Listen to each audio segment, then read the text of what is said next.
Pada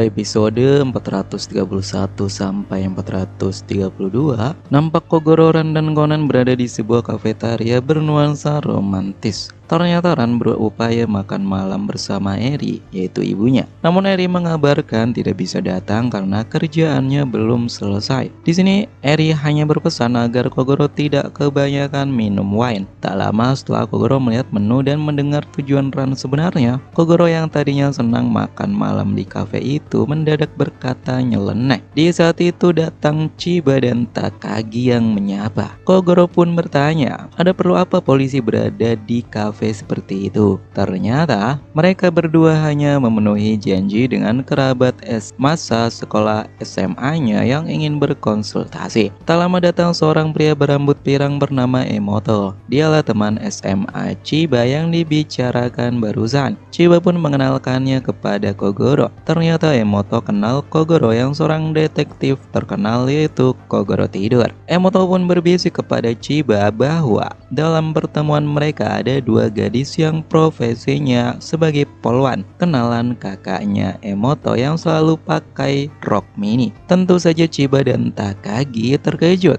mendengar hal itu dan sempat menduga gadis itu kemungkinan adalah Yumi. Dan tak lama Yumi yang sudah teler berat menghampiri mereka dan berkata, mau gimana lagi, itu kan seragam saat bertugas. Disusul Sato yang menyeret Yumi ke tempat duduknya. Pada akhirnya mereka satu meja dengan Kogoro juga.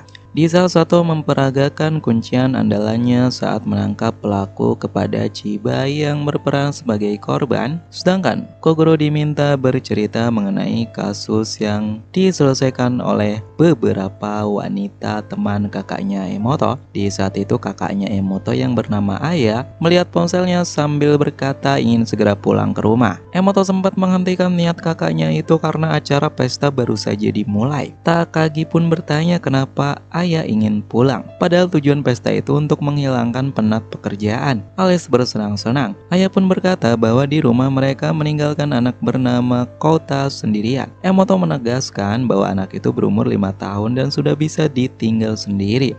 Di saat itu Ran bertanya, dia anak Aya. Ternyata Kota adalah anak kerabatnya yang dititipkan karena orang tuanya bekerja di luar negeri. Namun Aya dalam 2 minggu terakhir ini merasa tak nyaman karena Kota 3 kali pulang malam sekitar jam 8. Padahal biasanya sore hari sebelum petang sudah berada di rumah. Terlebih Kota berkata bahwa dia diantar pulang oleh orang asing yang memberinya sebuah kartu rare Kamen Yaiba sebagai hadiah karena telah menemukan dompet orang tersebut yang terjatuh di taman. Emoto juga menambahkan, kemungkinan orang asing yang Kota maksud itu salah satu teman sekolahnya. Sehingga Emoto sempat menelpon beberapa temannya untuk memastikan, dan ternyata ada 3 orang teman Emoto yang bersikap sedikit aneh, seakan menyembunyikan sesuatu ketika Emoto bertanya mengenai Kota yang bertemu orang asing. Namun Emoto hanya memastikan lewat telepon, jadi Emoto menyimpulkan itu hanya perasaannya saja. Nah, minggu lalu saat Kota sendiri di rumah, Emoto sempat menelpon dan meninggalkan pesan suara, memberitahu Kota bahwa Emoto dan Aya akan ada acara pesta minggu depan. Ketika Emoto pulang, ternyata pesan itu sudah didengarkan. Dan saat bertanya kepada Kota, saat itu Om yang memberi kartu rare sedang main ke rumah dan mendengarkan pesan tersebut. Usai itu si Om buru-buru pulang. Hal ini jelas mengejutkan Ran, Conan, Takagi maupun Sato, karena jelas orang asing tersebut tahu bahwa sekarang Kota di rumah sendirian. Aya pun berkata bahwa dirinya gelisah sejak tadi karena beberapa kali menelpon ke rumah, namun Kota tidak mengangkatnya. Sato pun segera bergegas ke rumah Emoto dan Aya bersama Takagi, Kogoro, Ran, dan Conan. Sedangkan Chiba dan Yumi nampak sudah mabuk berat sehingga mereka ditinggal di kafe tersebut. Sesampainya mereka di rumah Emoto, sesuai dugaan Sato, Kota tidak ada di rumah. Mereka juga menemukan pesan tertulis di layar komputer berisi ancaman pelaku yang menculik Kota, meminta tebusan 100 100 juta yen. Conan pun menyarankan agar Emoto dan Aya menjelaskan lebih rinci keadaan rumah kepada Kogoro karena saat di kafe Kogoro asyik bersama para wanita. Aya menjelaskan bahwa Kota sempat ditanya oleh orang asing itu mengenai tata letak dan perabotan furnitur di rumah. Emoto pun bercerita lebih rinci dan menduga 3 orang temannya yang dicurigai itu yang biasa mengirim kartu ucapan tahun baru via pos. Emoto pun menunjukkannya. Ketiga teman Emoto itu bernama Rokuda, Hibiki, dan Tatsu. Untuk memastikan kebenaran, Emoto mengajak datang ke kontrakan 3 temannya itu. Namun di sini Sato sempat menghentikan rencana sejenak. Bila salah satu dari ketiganya adalah pelaku, maka si pelaku bisa mengantisipasinya apabila semua orang ikut, terutama Kogoro Mori yang seorang detektif. Terlebih bila si pelaku menghubungi rumah Aya atau Kota pulang ke rumah, maka Sato membagi tugas. Aya, Kogoro, dan Ran akan menunggu di rumah, sedangkan Sato, Takagi, dan Conan akan berpura-pura sebagai rekan Emoto dan mengunjungi kontrakan ketiga tersangka. Ringkas cerita, setelah dilakukan kunjungan, disimpulkan tersangka pertama, Rokuda, seorang penggila kupon berhadiah. Dia selalu menghabiskan uangnya untuk mengumpulkan kupon atau lotre dalam jumlah banyak agar tingkat kemenangan semakin tinggi. Emoto dan yang lain melihat kotak surat milik Rokuda yang penuh sesak dengan surat hingga meluap keluar. Tersangka kedua, Hibiki, seorang kolektor. Dia selalu mengumpulkan benda-benda antik termasuk mata uang yang berseri unik seperti berangka 7 semuanya. Tersangka ketiga, Tetsu, seorang ilustrator yang mengkoleksi figur. Di sini juga terungkap bahwa Emoto dan ketiga rekannya itu mengkoleksi kartu Kamen Yaiba, bahkan mereka selalu berusaha mendapatkan kartu premium Kamen Yaiba melalui pembelian terbatas setiap event. Sayangnya sampai sekarang mereka belum berhasil mendapatkannya. Kartu premium itu ditaksir seharga 800 hingga 1 juta yen. Dan ternyata mereka berempat pernah bermain musik saat SMA, membentuk band. Namun pada saat itu mereka kekurangan dana sehingga memutuskan berhenti dan membubarkannya. Setelah Sato menjelaskan semua itu kepada yang lain di rumah Aya, Sato juga menghubungi Inspektur Megure sehingga polisi mengawasi ketiga orang tersebut dari kejauhan. Di saat itu Aya teringat perkataan Kota yang bosan saat main ke rumah orang asing itu saat menonton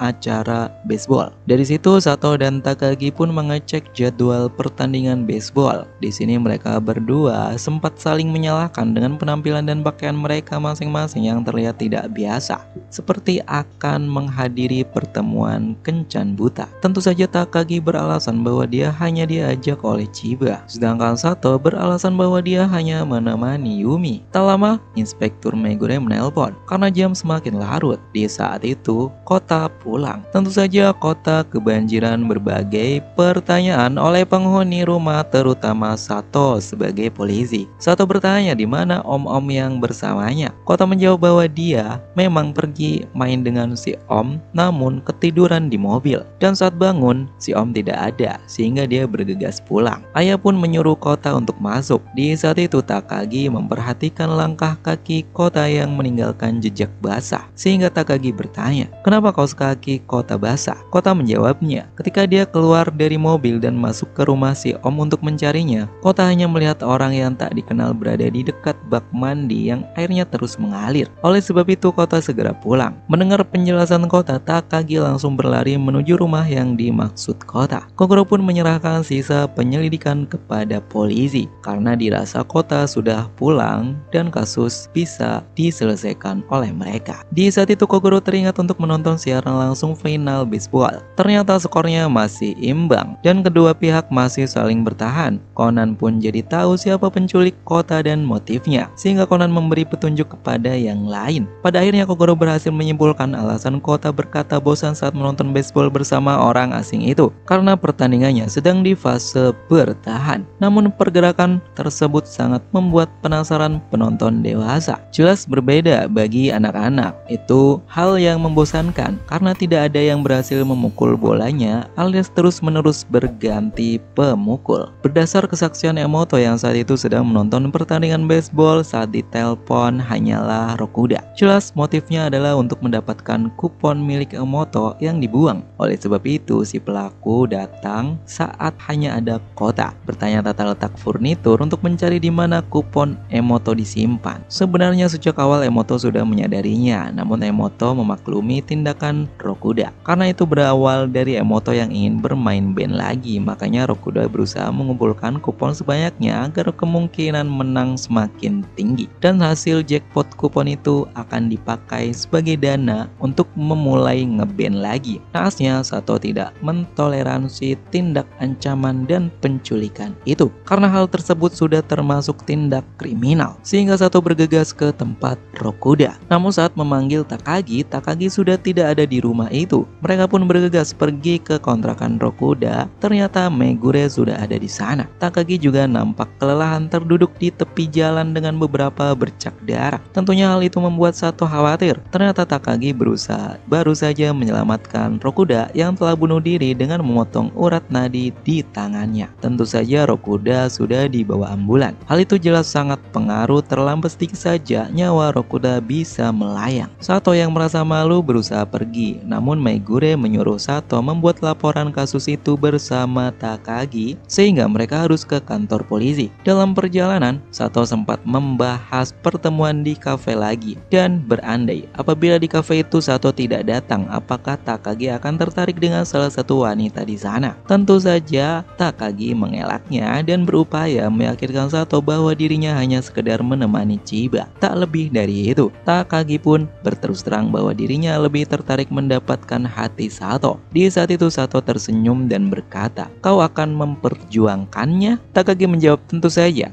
Dengan segenap hati, mereka berdua saling menatap dan hampir berciuman. Namun Kogoro menghentikan itu dengan kalimat, "Kalian tidak melupakan kami yang duduk di belakang, bukan?" Suasana pun pecah, kasus pun tutup.